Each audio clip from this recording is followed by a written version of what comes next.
आज हम बात करने वाले ओखला इंडिया लिमिटेड के आईपीओ के बारे में। कंपनी क्या है, कंपनी क्या करती है और कंपनी क्यों आईपीओ लेकर आ रही है, क्या हमें इस आईपीओ में इन्वेस्टमेंट करना चाहिए कि नहीं करना चाहिए, सारी चीजें इस वीडियो में डिस्कस करते हैं। तो सबसे पहले तो जानते हैं कि कंपनी करती क्या है। ओखला इंडिया लिमिटेड दरअसल वो कंपनी है जिसके पास एमटीआर फूड और ईस्टर्न कॉन्डिमेंट्स जैसे फेमस ब्रांड है, मतलब मसाले, instant mix, ready to eat और रेडी टू कुक प्रोडक्ट जो हमारे किचन का रोज का हिस्सा है। अगर आप साउथ इंडिया गए हो तो एमटीआर का नाम आपने जरूर देखा होगा। और ईस्टर्न ब्रांड तो अब हमारे पूरे भारत में फैल चुका है, यानी कंपनी का बिजनेस सीधा हमारे खाने पीने से जुड़ा है और ये सेगमेंट लगातार बढ़ भी रहा है, तो फाउंडेशन मजबूत है। अगर हम यहाँ पर कंपनी की आईपीओ डिटेल देखें तो आईपीओ ओपन रहेगा यहाँ पर 29 अक्टूबर से लेकर 31 अक्टूबर के बीच में। इशू प्राइस बैंड की बात कीजिए यहाँ पर तो 695 से लेकर 730 के बीच में रखा गया है। लोट साइज की बात कीजिए यहाँ पर तो 20 शेयर का 1 लोट रहेगा। सारा का सारा ऑफर फॉर सेल है, तो यहाँ से कंपनी को कोई पैसे नहीं जाने वाले।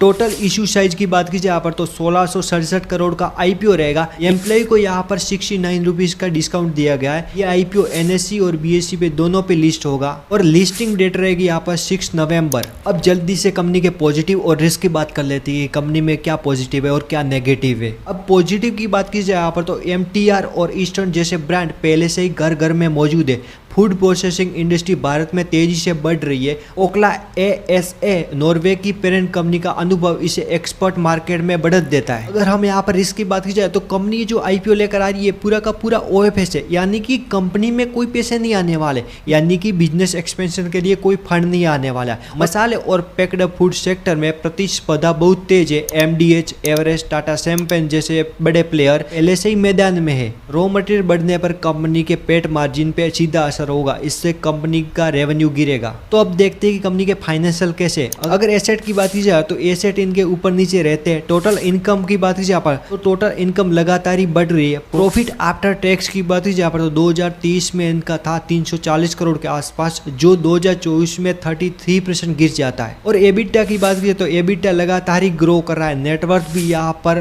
2025 में 1931 करोड़ तक पहुंच गया। रिजर्व एंड सरप्लस की बात की जाए पर तो 2523 करोड़ है 2025 में। और बोरिंग की बात की जाए तो इस कंपनी को आप डेट फ्री मान सकते हैं। तो अगर हम यहाँ पर कंपनी के की परफॉर्मेंस देखें तो आरओसी निकल के आता है 32%। रिटर्न ऑन नेटवर्थ की बात की जाए पर तो 13% है। पेट मार्जिन यहाँ पर 10% है। एबिटा मार्जिन यहाँ पर 16% है। पेट मार्जिन यहाँ पर 10.7% है। एबिटा मार्जिन यहाँ पर 16.6% है। प्राइस टू बुक रेशियो यहाँ पर 5.4 है। मार्केट कैपिटलाइजेशन की बात की जाए यहाँ पर तो 10,000 करोड़ की ये कंपनी है। अगर हम यहाँ पर कंपनी का जीएमपी देखें तो यहाँ पर 20% के आसपास चल रहा है। हालांकि जीएमपी के भरोसे नहीं रहना चाहिए। तो अब मेरा पॉइंट ऑफ व्यू बता देता हूँ। तो मुझे लगता है कि ओखला इंडिया लिमिटेड एक स्ट्रॉन्ग ब्रांड कंज्यूमर कंपनी है। अगर आप लॉन्ग टर्म के लिए सोच रहे हो तो सेक्टर अच्छा है, लेकिन आप लिस्टिंग गेन के लिए जा रहे हो तो आपको सावधानी बरतनी चाहिए, क्योंकि यहाँ पर पूरा का पूरा ओएफएस है। इससे कंपनी को कोई पैसे नहीं मिलने वाले, तो फंडामेंटल ग्रोथ तुरंत नहीं दिखेगी कंपनी में। तो इन्वेस्टमेंट करने से पहले ये सारी चीजें जरूर देखें। ये वीडियो सिर्फ और सिर्फ एजुकेशन पर्पस के लिए। इस आईपीओ में आप क्या कर रहे हैं, let me know in the comment below.